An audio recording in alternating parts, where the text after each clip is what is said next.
Então, abra sua Bíblia em Lucas, capítulo 5.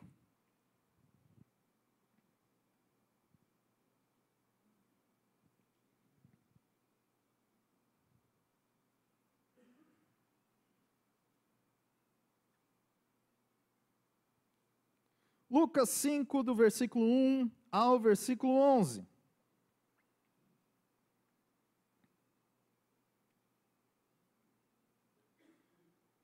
Aconteceu que, ao apertá-lo a multidão para ouvir a palavra de Deus, estava ele junto ao lago de Genezaré, e viu 2 barcos juntos à praia do lago. Mas os pescadores, havendo desembarcado, lavavam as redes. Entrando em um dos barcos, que era o de Simão, pediu-lhe que se afastasse um pouco da praia, e assentando-se, ensinava do barco as multidões. Quando acabou de falar, disse: Simão, faze-te ao largo, e lançai as vossas redes para pescar. Respondeu-lhe Simão: Mestre, havendo trabalhado toda a noite, nada apanhamos, mas sob a sua palavra lançarei as redes. Isto fazendo, apanharam grande quantidade de peixes, e rompiam-se as redes. Então fizeram sinais aos companheiros do outro barco, para que fossem ajudá-los. E foram e encheram ambos os barcos, a ponto de quase irem a pique. Vendo isso, Simão Pedro prostrou-se aos pés de Jesus, dizendo: Senhor, retira-te de mim, porque sou pecador. Pois à vista da pesca que fizeram, a admiração apoderou-se dele e de todos os seus companheiros, bem como de Tiago e João, filhos de Zebedeu, que eram seus sócios. Disse-lhes Jesus a Simão: Não temas, doravante serás pescador de homens. E arrastando eles os barcos sobre a praia, deixando tudo, seguiram. Que noite foi essa? O camarada, pescador diplomado, trabalhou a noite inteira e não apanhou nada. Ele chega então, depois dessa noite de trabalho, frustrado, cansado na praia, desce do barco, puxa as redes, e talvez ali já tinha um pedaço de alga, um pedaço de sapato, se fosse nos dias de hoje, tinha uma latinha de refrigerante, uma garrafinha d'água, né? Essas porcariadas, tudo que tem no mar. E ele está lá puxando, começando a limpar tudo, e ao mesmo tempo que ele faz isso, ele encosta, ele deixa o barco encostado na margem. E é interessante pensar, irmãos, o cenário que aquele dia estava. Os historiadores falam que naquela região, no lago de Genezaré, havia naquela época cerca de 4.000 pescadores.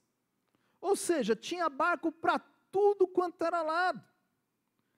E enquanto Pedro estava ali se aproximando da praia, deixando as suas coisas para continuar o seu trabalho, de limpar as redes e se preparar para um próximo dia, Jesus já estava ali ensinando as multidões, pregando para aquelas pessoas que o apertavam. Em um determinado momento, diz o texto, que Jesus decide entrar num dos barcos, para talvez ter um destaque, ou ter uma condição de falar mais abertamente, alcançar um maior número de pessoas. E ele escolhe o barco exatamente de Pedro. É o primeiro encontro de Pedro com Jesus. Eles ainda não se conheciam, se bem que Jesus já conhecia Pedro, né? E ali Jesus chega e fala: escuta, posso usar o seu barco? Já entra no barco e fala: você pode me afastar um pouquinho? Imagine essa cena contextualizada. A primeira vez que você vem aqui, Sidney, seu primeiro dia você chegou aqui, eu te encontro ali na porta, falo: irmão, empresta o seu carro um minuto? Cara folgado, nem me conhece, já está entrando assim, só porque ele está ali na frente. É o que está acontecendo aparentemente. Mas Pedro assim, então, deixa esse camarada, né? E ele usa. E enquanto então Jesus entra no barco, continua a sua ministração, a sua pregação, Pedro está lá, ouvindo, de olho no que está acontecendo e continuando com seus afazeres. Ele está lavando a rede e escutando, lavando a rede e escutando. 8 horas da manhã, 9 horas da manhã, lá pelas tantas, Jesus fala: meu querido, entra no barco, vamos mais para o fundo. Mas se a gente for mais para o fundo, você não vai conseguir falar. Não, pessoal, até amanhã, o negócio é particular. Será que ele vai me agradecer finalmente, né? Afinal de contas usou meu barco, quem sabe vai me dar um cascalho, né? Vai ser bom, porque não pesquei, o meu ganha-pão foi por água abaixo essa noite, vai vir bem a calhar. E aí chega mais para frente, Jesus fala: pega a sua rede e joga. E a reação de Pedro, a gente sabe, é uma reação de tipo: camarada, eu sou pescador profissional, são 10 horas da manhã, o sol está rachando, os peixes não vão vir. Pescar tem que pescar à noite. Quem é você, o carpinteiro, para vir falar comigo que sou pescador? Mas sob sua palavra eu lançarei. Irmãos, eu não sei qual foi, na verdade, a mensagem, os ensinamentos que Jesus teve durante todo aquele período da manhã, porque a Bíblia não fala. Mas Pedro escutou algo da parte de Deus que o motivou, que o incentivou a ter fé, a crer que aquele que ele estava diante dele era o Filho de Deus, que podia ter alguma coisa especial para ele.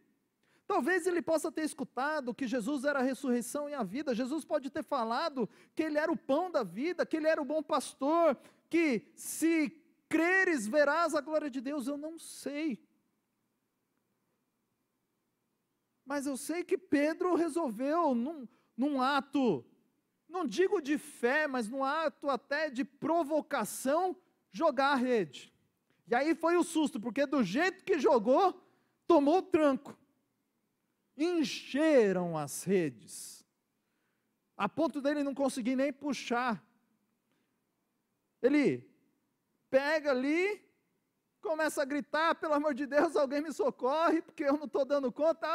Ô João, vem aqui, tem peixe demais. Esse texto, irmãos, ele não fala sobre Pedro, na verdade.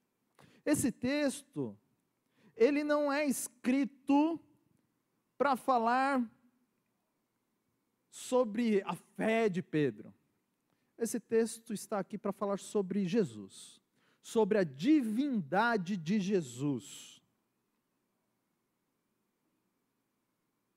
A Bíblia é para falar sobre Jesus. A Bíblia ela não foi escrita para falar sobre os grandes homens de Deus. Até porque Deus não escolhe grandes homens. Ele gosta de trabalhar com gente igual eu e você, sabe? Uns camaradinhos assim, meio... Um pastor recentemente falou que Deus gosta de trabalhar com gente de segunda, para fazer coisas de primeira. E quando ele pega esse pessoal de segunda, que nem eu e você, e faz as coisas de primeira, a glória é para ele. E glória a Deus por isso. Mas, mesmo não falando sobre fé, eu queria meditar com vocês alguns aspectos que nos apontam para a fé sobre esse texto. E o primeiro desses aspectos é que nós precisamos ter fé para encarar as rotinas da vida. Esse texto fala exatamente sobre rotina. Pedro acordando todo dia, arrumando as suas coisas, se preparando no final da tarde, pegando o seu barco, junto com os seus funcionários, junto com os seus sócios, entrando no mar e ir pescar. Todo dia. Um dia pega, outro dia não pega. Um dia tem muito peixe, outro dia tem pouco peixe. Volta, amarra o seu barco na praia, desce as coisas todas, pega a rede, lava a rede, arruma as coisas e guarda. No dia seguinte, vai se repetindo são rotinas, é todo dia isso, sempre a mesma coisa. E percebe, irmãos, que a nossa vida é uma vida de rotina. Eu duvido que você tenha um dia extraordinariamente diferente do outro dia durante sua semana.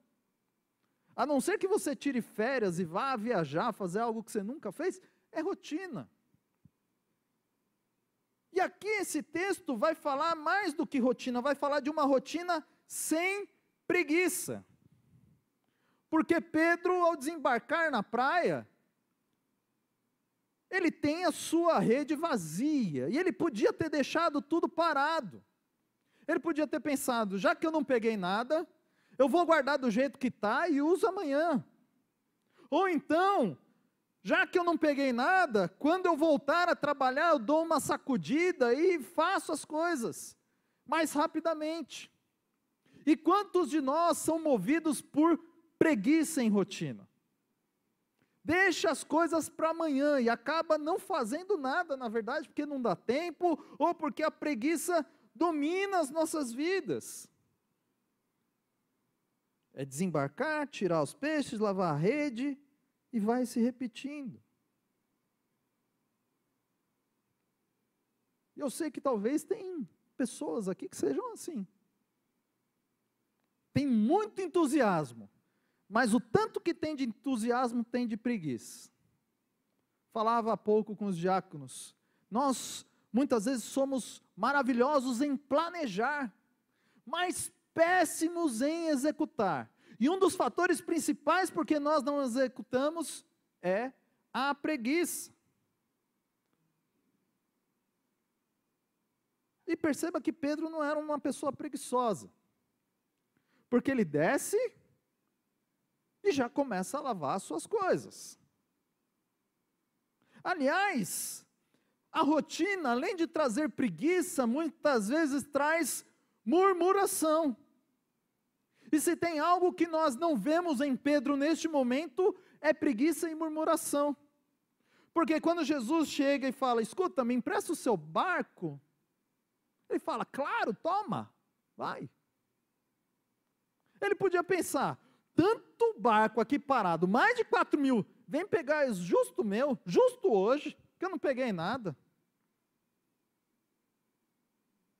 Brinquei com o Ciro, imagina, né? Justo eu, primeiro dia aqui, em vez de pegar de um qualquer aí da igreja, vem pegar o meu carro, estou com a gasolina na reserva. Nós achamos muitas vezes muito fácil murmurar por qualquer que seja a situação, por causa da rotina. Mas Pedro, ao contrário, ele pega o barco e fala, não, já empurra, pode ir lá, usa. Irmãos, eu sei que fazer rotina sem murmurar é tenso, é complicado. Vou dar um exemplo de rotina aqui na igreja. Preparar a ceia. Outro exemplo, talvez você se programar para o ensaio do coral, para o ensaio do louvor, ou rotina tensa. Às vezes fica até mais tarde, dá aquela fome, você já está pensando no almoço e tem que ensaiar e a música não sai, a pessoa não consegue pegar o tom, a guitarra não está pegando. São momentos em que nós nos debruçamos sobre a rotina e podemos passar por uma experiência negativa. Mas, irmãos, Deus nos encontra, Deus nos acolhe em meio às rotinas do nosso dia a dia. Como eu disse, ninguém tem uma vida de relâmpago, de glória a Deus para cá, uma coisa diferente todo dia. Não, é aquela coisa assim, igual. E não é porque as nossas coisas são iguais, que isso não são experiências de fé com Deus. Um garoto saiu no meio do sertão para ir para a escola, pegou o jumentinho, montou no jumentinho e no meio do caminho o jumento tropeça, cai por cima do garoto, e após esse acidente o garoto vê que ele e o jumento estão bem, nada aconteceu. Quando ele volta para casa ele fala, pai, eu tive uma experiência de fé com Deus hoje. O jumento caiu por cima de mim, eu e o jumento não nos machucamos, glória a Deus, tive uma experiência de fé. E o pai fala, glória a Deus, meu filho, eu também tive uma experiência de fé. O pai pegou o cavalo, saiu para trabalhar, para arar o arado, para pegar no arado, pegou o cavalo, foi e voltou sem nada acontecer. Uma experiência de fé. Não é porque algo maravilhoso não aconteceu na sua vida, que Deus não está com você, muito pelo contrário, é aí que você também pode ver que Deus tem sustentado a sua vida com as suas mãos. Uma experiência de fé. A gente devia se lembrar disso, que nas rotinas da nossa vida, é o Senhor que nos sustenta. São nas rotinas da vida, que o Senhor nos leva e nos traz em segurança. São nas rotinas da vida, que o Senhor nos ajuda a fazer tudo sem murmuração, sem ter brigas, sem ter desavenças, seja no trabalho, na escola, dentro de casa.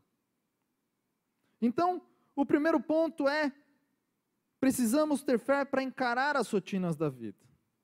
Um segundo ponto que esse texto me chama a atenção, é que uma vida de fé se prepara para as boas oportunidades. Sua rede está suja? Lave a rede, irmão. Se prepare. Porque quando Deus mandar você usar a sua rede, ela já tem que estar pronta.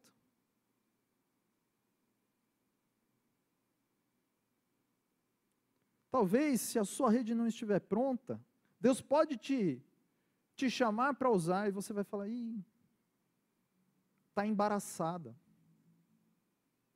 E talvez você vai ficar com um desejo no seu coração de, podia ter sido eu, mas eu não me preparei. Podia ter sido eu, mas a oportunidade passou e eu não agarrei.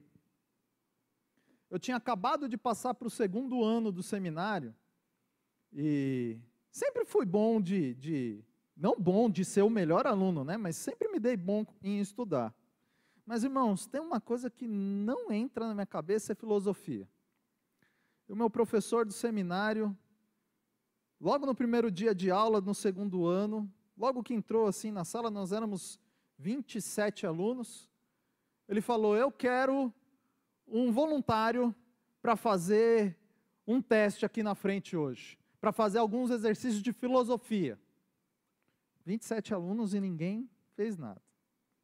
E eu quase, todo mundo sabia, eu era péssimo de filosofia. Pensa numa pessoa ruim. Eu era pior. E aí ninguém se candidatou, eu falei, eu vou. Aí o povo já começou a dar aquele sorrisinho, justo ele, né? Fui lá. Rafael, hoje, na verdade, eu não vou fazer um teste de filosofia. Eu quero incentivar através do seu exemplo e mostrar para todo mundo que nós precisamos de líderes que tenham iniciativa. Precisamos de líderes que estejam prontos para o desafio. Então, daqui por diante você já tem metade da sua média garantida. Olhei para todo mundo e ó. Nós precisamos estar preparados. Prepare sua rede, meu irmão. Prepare, porque a qualquer hora Deus pode te mandar lançar a sua rede. E você vai pescar maravilhas diante da palavra de Deus. Só que para isso você precisa estar pronto para as oportunidades. Se você não se preparar, enquanto ninguém está cobrando, pode ser tarde demais quando você quiser. Deus nos dá oportunidades e nós precisamos usá-las, ao invés de falar apenas eu não estava pronto. Eu falo com todo novo convertido, leia a Bíblia, decore a Bíblia, estude a Bíblia. Pastor, mas o que eu tenho que decorar? Eu tenho que decorar o Salmo 1, Salmo 23. Na verdade eu falo, leia porções. Aliás, puxar a orelha de muito crente velho que faz piadinha com Salmo 119. A gente tinha que parar de fazer piadinha com Salmo 119, criar vergonha na cara e gastar um dia lendo todos os Salmos, não é só o 119 não, lendo todos.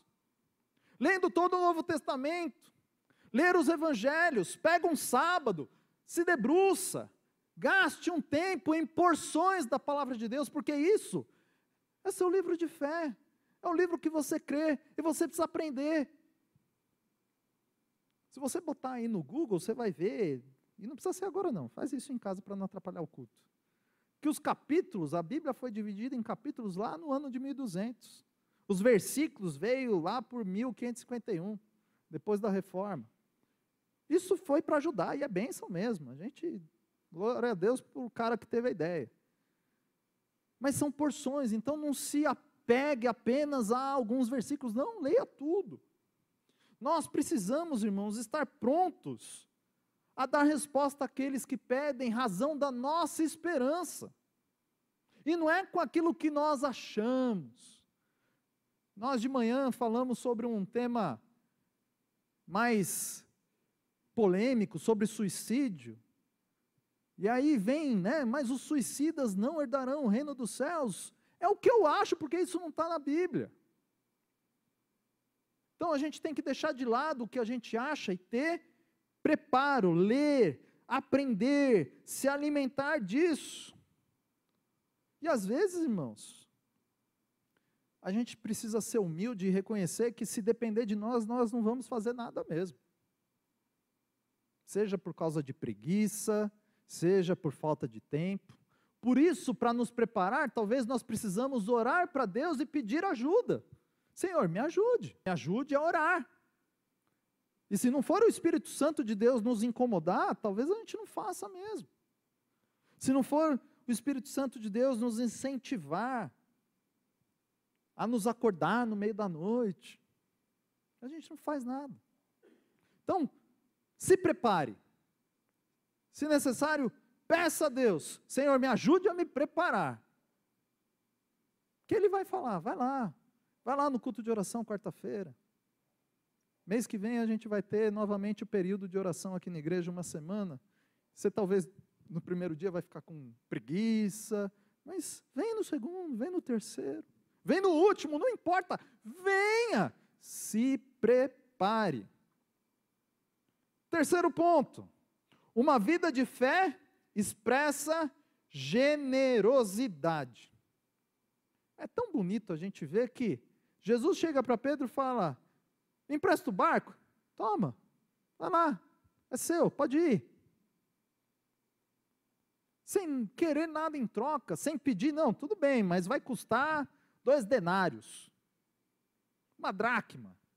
Não há uma barganha, ele é generoso quanto a Jesus.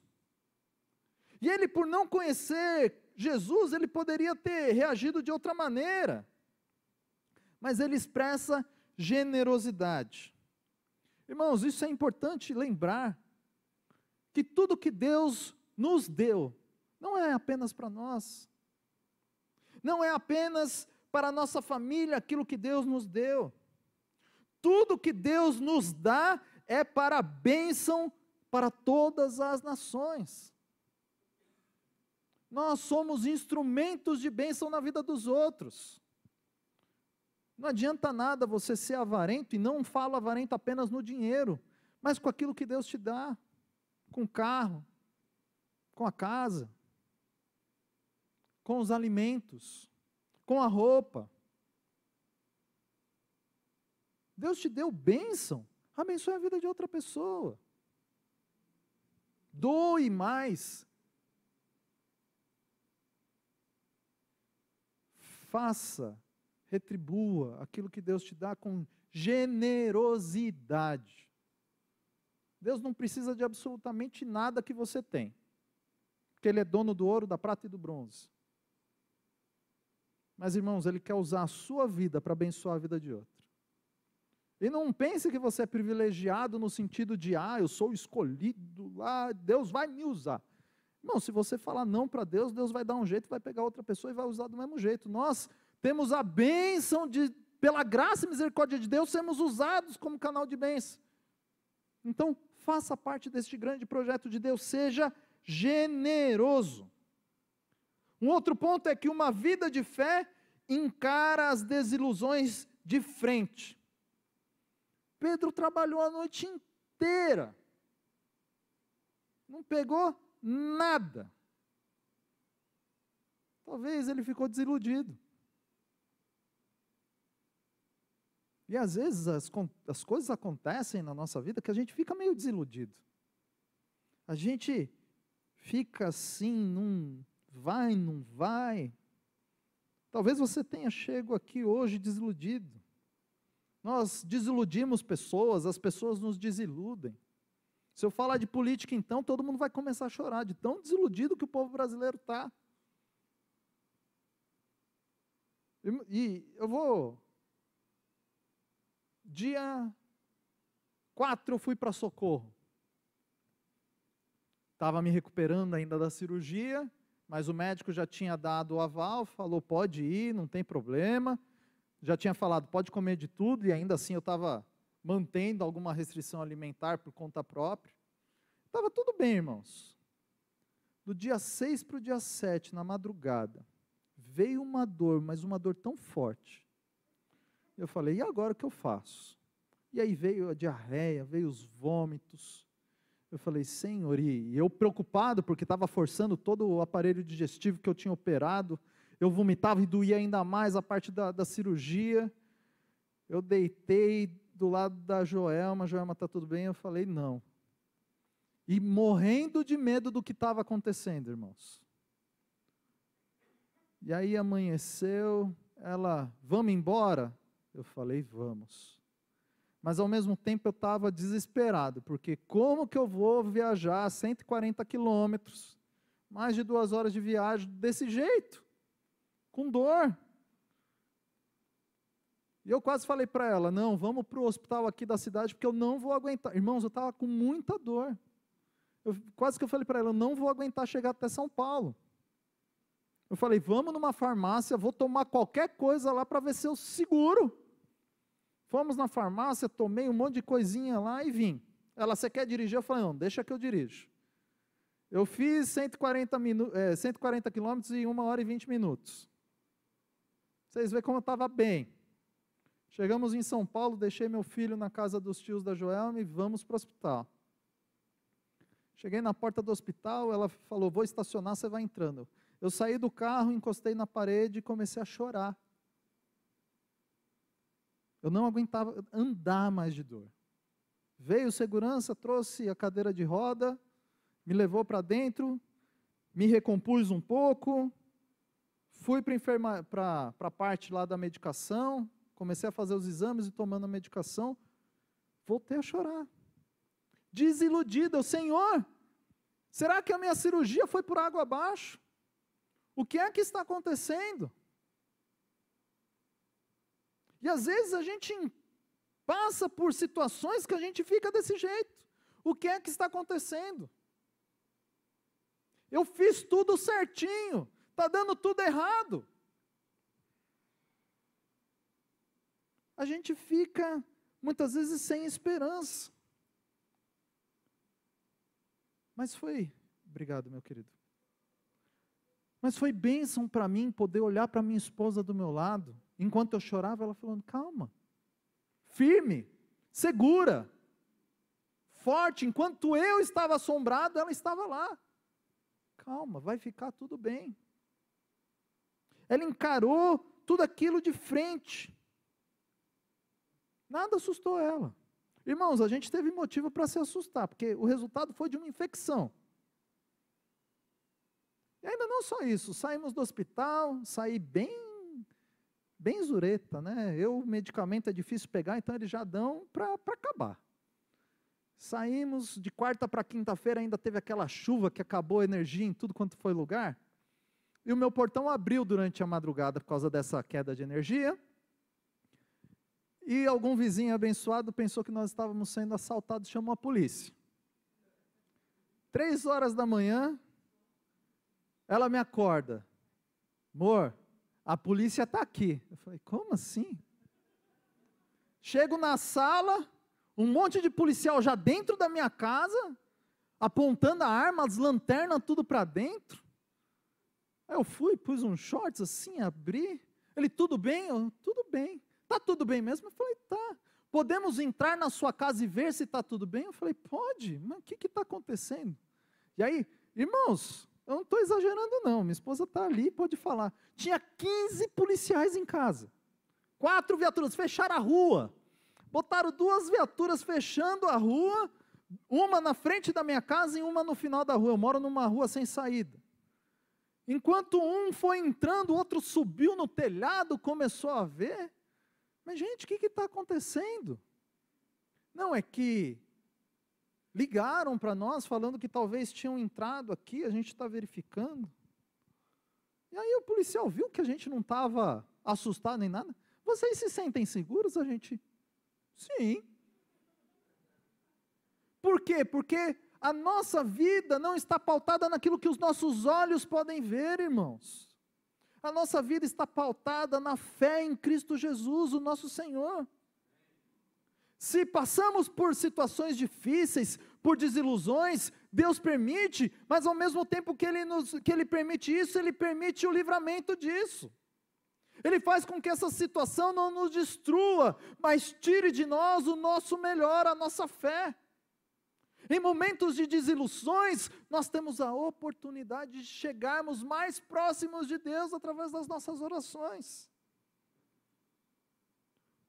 Por isso, encare as desilusões de frente, com fé. Ainda que sejam avassaladoras. Jesus está com você no barco. Se você não pescou nada hoje, tenha fé, se prepare, não se deprima com a sua desilusão, que Ele com certeza vai te ajudar a ter uma pesca melhor amanhã. Uma vida de fé, irmãos, é uma vida de obediência à palavra de Deus. E ter certeza da obediência, às vezes não é claro para algumas pessoas, nem sempre é claro.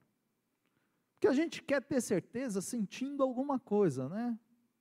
Eu tenho certeza que Deus está nesse negócio, porque quando eu orei, eu senti um arrepio, e glória a Deus por isso. Mas eu não estou falando disso, porque muitas vezes a gente não sente nada, e batista não vai sentir nada mesmo, né? A gente fica mais caladinho na nossa. Um tempo atrás, uma pessoa começou a frequentar a nossa igreja no ano passado.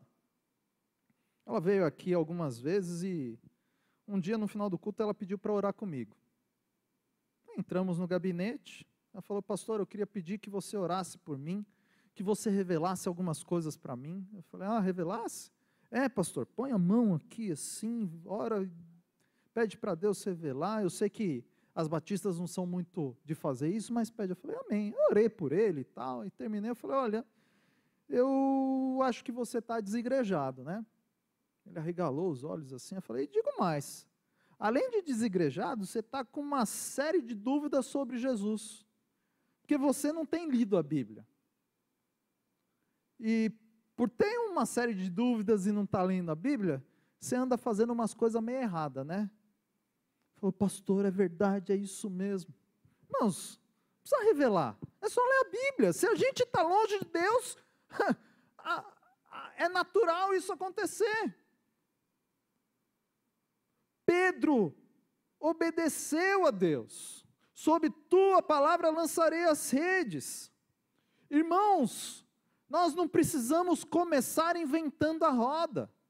Quando a gente fala de obedecer a Deus, você não precisa criar um plano miraculoso e falar, não, eu vou fazer isso. Não, começa com simples. Começa com o básico. Quer entender o que é o básico? Se você está andando na Marechal, alguém esbarra em você, foi sem querer, você estava distraído, você não viu, o que você vai fazer? Pedir desculpa, é o básico. Você não precisa criar um show, não, faça o básico. Comece pelo óbvio. Tem gente que conhece tanto a Bíblia aqui que podia até ser querubim. Mas às vezes se esquece de fazer o que é básico. Às vezes, irmãos, eu chego em casa à noite, deito na cama e reflito sobre o dia, reflito como eu agi com a minha esposa, com o meu filho. Eu falo, Senhor, tem misericórdia de mim. Eu fico indignado comigo mesmo. Sabe por quê? Porque eu vejo que às vezes eu terminei o dia tão irritado que eu não pude ver a graça de Deus sobre a minha vida, sobre a minha família. E às vezes coisas básicas assim, nós vão passando desapercebido, que quando a gente vai ver, as pessoas vão chamar a gente de tudo menos de cristão. Porque de nada a gente tem se parecido com Jesus. E eu fico imaginando a cara dos discípulos, quando a gente fala de coisa básica assim, quando de obedecer, quando Jesus pegou aqueles 5 pães e 2 peixinhos e fez a multiplicação. Ele falou para, olha, separa em grupo, pega isso e oferta. E por que eu fico imaginando? Porque eu acredito que eles ficaram com cara de bocó. Que a vontade deles qual que era? Senhor, despede eles aí. Mas o que tem? Senhor, não tem nada. Não tem nem para a gente. 5 pães e 2 peixinhos. Você consegue imaginar a proporção? Quem aqui gosta de pão? Levanta a mão. Quantos pães vocês comem por dia? Fala aí. Não, não é gostar de pão. Você come pão. Meu sogro vai na padaria, ele compra 10 pães, em menos de 1 hora ele come os 10 pães. Isso é gostar de pão. Peixinho, não é peixão não, peixinho. Irmãos, dá para uma pessoa isso. Parou para pensar que isso dá para uma pessoa? E aí os discípulos falam, não, manda todo mundo embora. Aí Jesus vai lá, reparte, bota no cesto e manda eles ir distribuir. Aí chega lá para a mulher, né? Não que a mulher é gulosa, não é isso não, tá, irmãs? A mulher mantém assim a rotina fitness. Mas ela chega lá, o Pedrão está com o cesto lá, abre assim. Então, é que eu estou com 2 crianças aqui, eu posso pegar um pouco mais? Pode, pega, embrulha.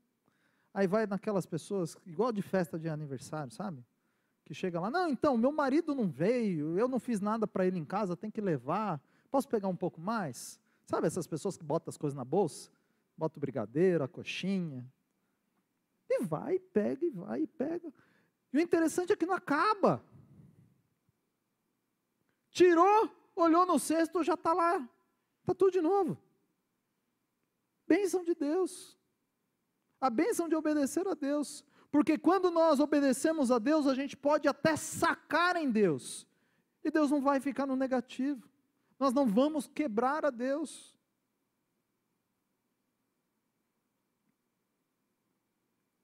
Sabe, irmão? Pode orar. Aumenta a sua fé. Porque a obediência nos faz viver uma vida de fé. A 6ª verdade de uma vida de fé é ter um coração quebrantado. Versículo número 8, Pedro lança a rede, pega os peixes, chega na praia, admirado, assustado, apavorado. E ele fala, retira-te de mim, porque eu sou pecador. Pedro, ele sabe diante de quem ele está no primeiro encontro. E nós já estamos diante de Deus há muito tempo. E Pedro mostra então um coração quebrantado logo de início. O que falta a nós, muitas vezes, meus irmãos, é um coração quebrantado, um coração que se humilha diante de Deus. E Pedro aprendeu isso rápido. Ele vai escrever lá nas suas cartas sobre a graça de Deus, sobre o derramar de Deus diante de um homem miserável como ele. Só que neste primeiro momento ele diz, eu sou pecador, sou miserável, retira-te de mim. Pedro vai descobrir mais para frente, andando com Jesus, que cada vez que ele reconhece que ele é pecador, mais Deus está próximo dele. Cada vez que ele confessa o seu pecado, mais Deus se aproxima dele. Tiago 4,6 fala que Deus resiste aos soberbos, mas dá graças ao humilde. Irmãos, não importa quanto tempo de evangelho você tem, você ainda é um pecador e você precisa se colocar diante de Deus como tal. Eu fico admirado em ver Pedro, porque uma vida de fé vive para agradar a Deus, e é exatamente isso que Pedro faz. Assim que ele fala isso, Jesus fala: olha, Pedro, venha ser pescador de homens, venha agradar a Deus, venha servir a Deus. Versículo 11 fala que arrastando tudo, deixando tudo, o seguiu. Jesus falou: segue-me. Pedro falou: eu vou te seguir. Eu vou largar as redes. Eu vou deixar o meu trabalho, meu sustento. Isso, irmãos, não é palavra para missionário, não, é palavra para nós. Às vezes a gente tem que deixar as coisas que nos prendem a esse mundo para servir a Deus. E muitas vezes eu sei que isso não é fácil. Muitas vezes envolve muita coisa.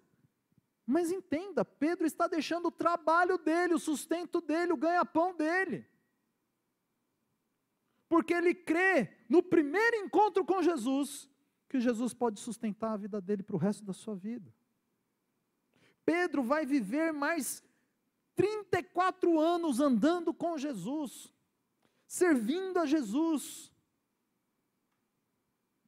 Quando você olha para as duas cartas de Pedro,